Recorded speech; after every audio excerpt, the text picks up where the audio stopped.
अच्छा, आज मैं आपको एक ऐसा इंटरेस्टिंग फैक्ट बताने जा रहा हूं जिसे आप सुन के बड़े आश्चर्यचकित होंगे। एक प्रथा चलती है, सती प्रथा। आप लोगों ने सुना होगा, राजा राम मोहन राय जी ने सती प्रथा का विरोध किया। इसके बाद में भारत में सती प्रथा बंद हो गई। तो हमारे यहां पुरानी चीजें, ये है मिसकम्युनिकेशन, गलत संचार। किस चीजों का क्या लॉजिक था और आते आते वो चीजें बदल जाती हैं। अगर मान लो आप 100 लोग हैं, एक व्यक्ति के कान में आप कुछ शब्द कहो, तो जब और सब लोगों को बोलो कि दूसरों के कान में वो शब्द कहें, तो जो 100वें व्यक्ति तक जो शब्द पहुंचता है उसका अर्थ इस अर्थ से अलग हो जाता है। तो यही हमारे संस्कृति और हमारे साथ हुआ। इसका एक मैं आपको उदाहरण देता हूं। सब लोग जानते हैं कि सती कौन थी। सती जो है माता पार्वती का रूप है, जो राजा दक्ष की, प्रजापति दक्ष की बेटी थी।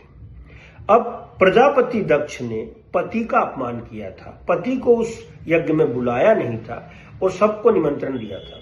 उन्होंने पति का अपमान होते देख उस यज्ञ में जाकर के आहुति दे दी थी। तो ये आहुति कभी भी पति के मरने के बाद नहीं थी। शिव जी तो नहीं मरे, शिव जी तो वहीं थे। और उसके बाद जो है सती ने उसमें अग्नि में अपना शरीर झोंक दिया। अब आप बताइए, ये सती प्रथा में पति के मरने का संबंध कहां से आया? शिव जी तो जीवित हैं और माता पार्वती और सती के जो पति वो शिव जी हैं। और इसमें कहीं से भी कहीं तक में पति के मरने के बाद में पत्नी के अग्नि में कूदने का लॉजिक कहां से आया? ये लॉजिक मैं बताता हूं। आप रानी पद्मावती का जोहर देखिए। उन्होंने आक्रांताओं से, आताताइयों से, और खासकर जो ये ताइयों से बचने के लिए लोगों ने, जब उनके पतियों को बंदी बना लिया जाता था, मार दिया जाता था, तो उन आताताइयों और आक्रांताओं से बचने के लिए महिलाएं अपनी इज्जत बचाने के लिए और इन सब चीजों के लिए अग्नि में जो है कूद जाती थी, ताकि उन दुराचारियों और आताताइयों और आक्रांताओं के हाथ न लग सके।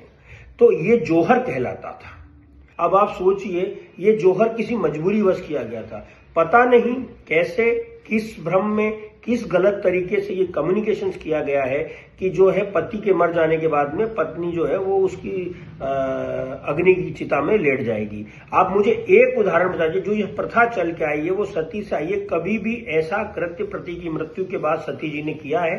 तो मुझे ये समझ में नहीं आता कि ये गलत कम्युनिकेशन कैसे अभी तक हावी हो रहा है। और वो व्यक्ति जो कोई सी भी चीजों को मानने लगते हैं, उसके पहले उनको उसके लॉजिकल तथ्य समझना जरूरी है कि इसका लॉजिक क्या है, कैसे ये चीज आई होगी। आज आप खुद ही सोचिए ना, सती जी ने तो ऐसा कुछ भी नहीं करा जो सती प्रथा में किया